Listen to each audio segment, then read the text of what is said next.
നീ എനിക്കൊരിത്തിരി സമാധാനം തരുമോ? എപ്പോൾ നോക്കിയാലും എൻ്റെ ചെവിയിൽ നിന്ന് എൻ്റെ പുറകെ നടന്നോളാന്ന് നിനക്കൊരു നേർച്ചയുണ്ടോ? എന്തൊരു കഷ്ടമാണിത്. ഒരു നേരം വീട്ടിൽ വന്നാൽ സമാധാനം തരില്ലവൾ. പുറകെ അങ്ങനെ നടന്ന് വളവളാന്ന് ചിലച്ചുകൊണ്ടിരിക്കും. ഇങ്ങനെയുണ്ടോ പെണ്ണുങ്ങൾ? ഹോ! രാജീവൻ പെട്ടെന്ന് ശബ്ദമുയർത്തി പറഞ്ഞതും ഗോപിക ഞെട്ടി അവനെ നോക്കി. പിന്നെ പേടിയോടെ അവനരികിൽ നിന്നും മാറി നിന്നു. ഗോപികയുടെ കയ്യിലിരുന്ന ചായ ഗ്ലാസും പിടിച്ചു വാങ്ങി ഉമ്മറത്തേക്ക് നടന്നകന്നതും നിറഞ്ഞു തൂവുന്ന കണ്ണുകൾ തുടച്ച് ഗോപിക മെല്ലെ അടുക്കളയിലേക്ക് നടന്നു. ഇതിപ്പോൾ കഴിഞ്ഞ ഒരാഴ്ചയായിട്ട് രാജീവേട്ടൻ്റെ സ്വഭാവം ഇങ്ങനെയാണ്. അടുത്തേക്ക് ചെന്നാലോ എന്തെങ്കിലും പറയാൻ ശ്രമിച്ചാലോ കാരണമില്ലാതെ ദേഷ്യപ്പെടുക, കൺമുന്നിൽ നിന്ന് മാറി നടക്കുക, താൻ ഉറങ്ങിയതിന് ശേഷം മാത്രം കിടക്കാൻ വരിക, ഇതെല്ലാം പുതിയ ശീലങ്ങളാണ്. കഴിഞ്ഞ 3 വർഷങ്ങൾക്കിടയിലെ ആദ്യത്തെ മാറ്റം. ആ താലിയും അണിഞ്ഞ് രാജീവേട്ടൻ്റെ ഭാര്യയായി ഇവിടെ വന്നതിൽ പിന്നെ തന്നിൽ നിന്നൊരു ഒഴിഞ്ഞുമാറ്റം ആദ്യമായാണ്. അതെന്തുകൊണ്ടാണെന്ന് അറിയാത്തത് മാത്രമാണ് തൻ്റെ ഉറക്കം കെടുത്തുന്നത്. ഇനിയൊരു പക്ഷേ ഓഫീസിലെ വല്ല പ്രശ്നവുമാണെന്ന് കരുതിയാണ് ഒന്നും ചോദിക്കാതെ ഒഴിഞ്ഞു മാറിയത്. ഇന്ന് പക്ഷേ അത്രയും പ്രധാനപ്പെട്ട, അത്രയും സന്തോഷമുള്ള ഒരു കാര്യം രാജീവേട്ടനോട് നേരിട്ട് പറയാൻ വേണ്ടിയാണ് രാവിലെ മുതൽ കാത്തിരുന്നതും വന്നപ്പോൾ ആ മുന്നിലേക്ക് ഓടിച്ചെന്നതും. പക്ഷേ ആ കാര്യങ്ങൾ ഓർത്തതും ഗോപികയുടെ കണ്ണുകൾ പിന്നെയും നിയന്ത്രണമില്ലാതെ ഒഴുകാൻ തുടങ്ങി. നിറഞ്ഞ കണ്ണുകൾ മറ്റാരും കാണാതെ തുടച്ചു നീക്കിയവൾ വേഗം അടുക്കള വശത്തേക്ക് നടന്നു. അടുക്കളപ്പടിയിലിരുന്ന രാജീവന്റെ അമ്മയുടെ കണ്ണുകൾ ഗോപികയുടെ മുഖത്തായിരുന്നു. നനവ് പറ്റിയ ആ കൺപീലികളും നേരത്തെ ചുവപ്പേറിയ അവളുടെ കണ്ണുകളും അവൾ പറയാതെ തന്നെ അവർക്ക് സംഭവിച്ചത് എന്താണെന്ന് മനസ്സിലാക്കി കൊടുക്കുന്നുണ്ടായിരുന്നു. അമ്മയുടെ മുഖമൊന്ന് വലിഞ്ഞു മുറുകിയ നേരം. ഇന്നെന്താ വിശേഷം അമ്മേ? അത്താഴം കഴിക്കാനിരിക്കുമ്പോൾ തനിക്ക് മുമ്പിലെ ഗ്ലാസ്സിൽ പാൽപ്പായസം കണ്ട രാജീവ് അമ്മയോട് തിരക്കിയെങ്കിലും അമ്മ അവൻ്റെ ആ ചോദ്യം കേട്ടതായി നടിച്ചില്ല. ആ കണ്ണുകൾ അപ്പോഴും തനിക്കരികിലായി കുനിഞ്ഞ് ഭക്ഷണം കഴിക്കുന്നവളിലായിരുന്നു. രാജീവും അറിയാതെ എന്നവണ്ണം ഇടയ്ക്കിടയ്ക്ക് ഗോപികയെ നോക്കിയെങ്കിലും അവൾ ഒരിക്കൽ പോലും മുഖമുയർത്തി അവനെ നോക്കിയില്ല. വൈകുന്നേരം അവളോട് ദേഷ്യപ്പെട്ടതിന് ശേഷം ഇതുവരെ അവൾ അവൻ്റെ മുൻപിലേക്ക് ചെന്നിട്ടില്ല. സാധാരണ വഴക്ക് പറഞ്ഞാലും എന്തെങ്കിലുമൊക്കെ ചോദിച്ചുകൊണ്ട് പിന്നാലെ വരുന്നവളുടെ ഈ നിശബ്ദത അവനെ ഉലയ്ക്കുന്നുണ്ടായിരുന്നു. നേർത്തൊരു നൊമ്പരം തന്നിൽ ഉടലെടുക്കുന്നത് തിരിച്ചറിഞ്ഞെങ്കിലും രാത്രി ബെഡ്റൂമിൽ വെച്ച് അവളെ കാര്യങ്ങൾ പറഞ്ഞ് മനസ്സിലാക്കാമെന്നവൻ കരുതി. ഉറക്കം കണ്ണുകളെ തഴുകുമ്പോഴും രാജീവ് ഉറങ്ങാതെ ഗോപികയെ കാത്തിരുന്നുവെങ്കിലും അവൾ അവനരികിലേക്ക് വന്നതേയില്ല. ക്ലോക്കിൽ മണി 11 അടിച്ചതും രാജീവ് മെല്ലെ എഴുന്നേറ്റ് പുറത്തേക്കിറങ്ങി. അമ്മയും അനിയത്തിയും എല്ലാം ഉറങ്ങിയിരിക്കുന്നു. ലൈറ്റുകളും ഓഫാണ്. ഇവളിതെവിടെ പോയി?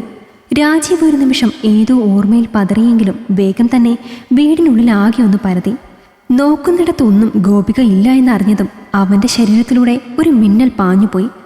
അമ്മയോട് വിവരം പറയാനായി ആ മുറിയുടെ വാതിൽ തുറന്നതും നേർത്ത ബെഡ് ലാമ്പിൻ്റെ വെളിച്ചത്തിൽ അവൻ കണ്ടു അമ്മയോടൊപ്പം അമ്മയുടെ നെഞ്ചോരം ചേർന്ന് കിടന്നുറങ്ങുന്ന ഗോപികയെ. അത്ര നേരം അനുഭവിച്ച നെഞ്ചിലെ ഭാരം നേർത്തില്ലാതാവുന്നത് രാജീവ് തിരിച്ചറിഞ്ഞെങ്കിലും അവൻ്റെ മിഴികൾ എന്തെന്നറിയാതെ അന്നേരം നിറഞ്ഞൊഴുകുന്നുണ്ടായിരുന്നു.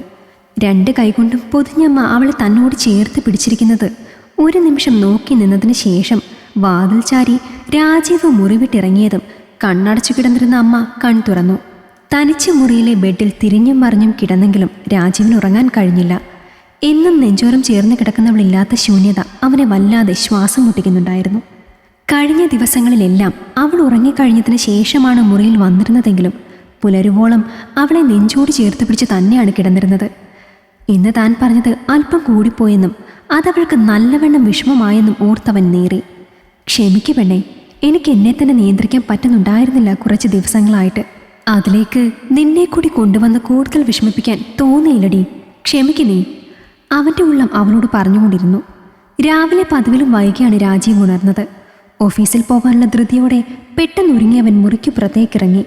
അമ്മയും ഗോപികയും അവിടെ ആകെ തിരഞ്ഞെങ്കിലും വീടിനുള്ളിൽ അവരില്ലായിരുന്നു. അവൻ ഒരു നിമിഷം നിശ്ചലനായി നിന്നെങ്കിലും പെട്ടെന്ന് തന്നെ അനിയത്തിൻ്റെ മുറിയിലേക്ക് നടന്നു.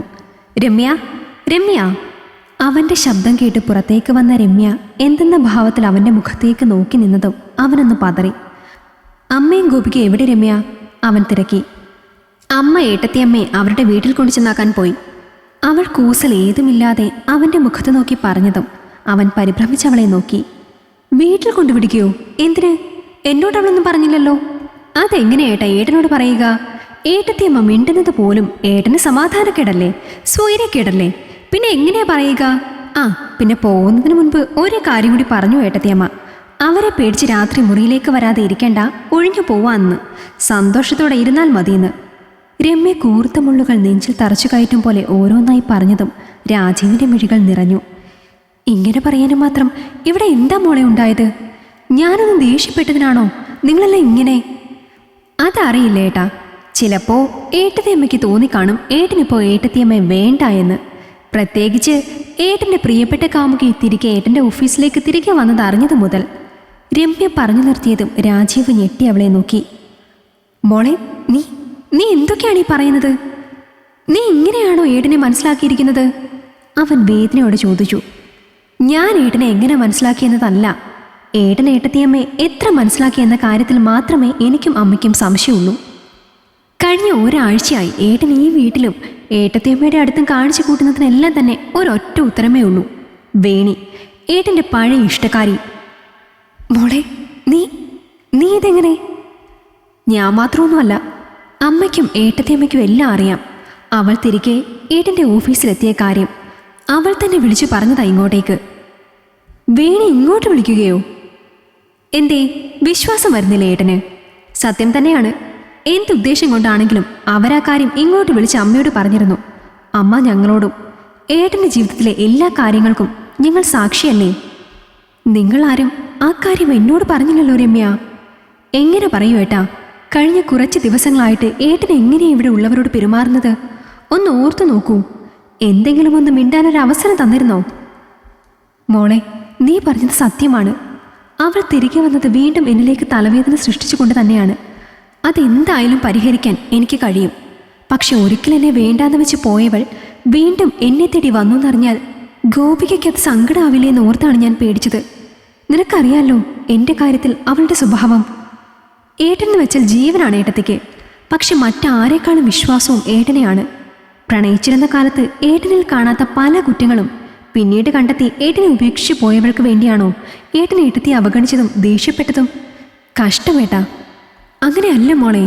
ഓഫീസിൽ വേണിയുണ്ടെന്നറിഞ്ഞാൽ ഗോപികയ്ക്ക് അത് വിഷമമായാലോ എന്ന് കരുതി എനിക്കത് അവളോട് പറയാൻ പറ്റിയില്ല. പിന്നെ അവളെ കാണുമ്പോൾ എന്തോ തെറ്റു ചെയ്യുന്ന പോലൊരു തോന്നലും. എല്ലാം കൂടി ഇങ്ങനെയായി പോയി. ഇത്ര നിസ്സാരമായൊരു പ്രശ്നത്തിൻ്റെ പേരിൽ ഏട്ടൻ നഷ്ടപ്പെടുത്തിയത് ഏട്ടൻ്റെ വലിയൊരു സന്തോഷമാണ്. എനിക്ക് മനസ്സിലായില്ല മോളെ. രാജീവ് പറഞ്ഞതും രമ്യ മേശപ്പുറത്തിരുന്ന കവറെടുത്ത് അവന് നൽകി പുറത്തേക്ക് ഇറങ്ങിപ്പോയി. കവറിനുള്ളിലെ 2 പിങ്ക് വരകളോട് കൂടിയ പ്രഗ്നൻസി കിറ്റ് കണ്ടതും അവൻ ഒരു നിമിഷം കൺമുന്നിൽ കാണുന്നത് വിശ്വസിക്കാൻ കഴിയാതെ എന്ന വണ്ണം അതിലേക്ക് തന്നെ വീണ്ടും വീണ്ടും നോക്കി. ഈശ്വര, തൻ്റെ ജീവൻ തൻ്റെ പെണ്ണിൻ്റെ ഉള്ളിൽ. അത് പറയാനായി തനിക്കരികിലേക്ക് ഓടി വന്നവളെയാണ് താൻ ഇന്നലെ വേദനിപ്പിച്ചതെന്ന് ഓർത്തതും അവൻ്റെ കണ്ണുകൾ വീണ്ടും നിറഞ്ഞു. ആ കിറ്റും കയ്യിൽ പിടിച്ച് പുറത്തേക്കിറങ്ങുമ്പോഴാണ് അമ്മയോടൊന്നിച്ച് വീടിൻ്റെ പടി കടന്നു വരുന്ന ഗോപികയെ അവൻ കണ്ടത്. അവരുടെ വേഷവും കയ്യിലെ ഇലച്ചീന്തും കണ്ടപ്പോൾ മനസ്സിലായി ക്ഷേത്രത്തിൽ പോയുള്ള വരവാണെന്ന്. മനസ്സിൽ നിറഞ്ഞ സന്തോഷത്തോടെ അവരെ നോക്കി അവൻ നിന്നപ്പോൾ അല്പനേരം അവനെ പേടിപ്പിച്ച സന്തോഷത്തിൽ രമ്യ അവനെ നോക്കി.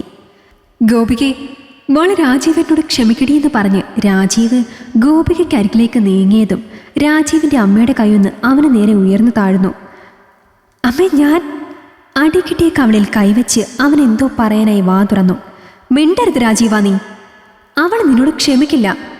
നിസാരമായി പറഞ്ഞു തീർക്കാവുന്ന പ്രശ്നത്തിൻ്റെ പേരിൽ നീ പറഞ്ഞ ഓരോ വാക്കും പതിച്ചത് അവളുടെ നെഞ്ചിലാണ്. അത് മായ്ക്കാൻ നീ കുറേ ബുദ്ധിമുട്ടും. അമ്മ പറഞ്ഞുകൊണ്ട് അകത്തേക്ക് നടന്നതും രാജീവ് ഒട്ടും മടിക്കാതെ ഗോപികയുടെ കാൽച്ചുവട്ടിലേക്കിരുന്നു. മാപ്പെന്ന വാക്ക് അവളോട് പറയുന്നതിനൊപ്പം തന്നെ അവൻ്റെ കണ്ണുനീർത്തുള്ളികൾ അവളുടെ കാലിൽ വീണ് ചിതറുന്നുണ്ടായിരുന്നു.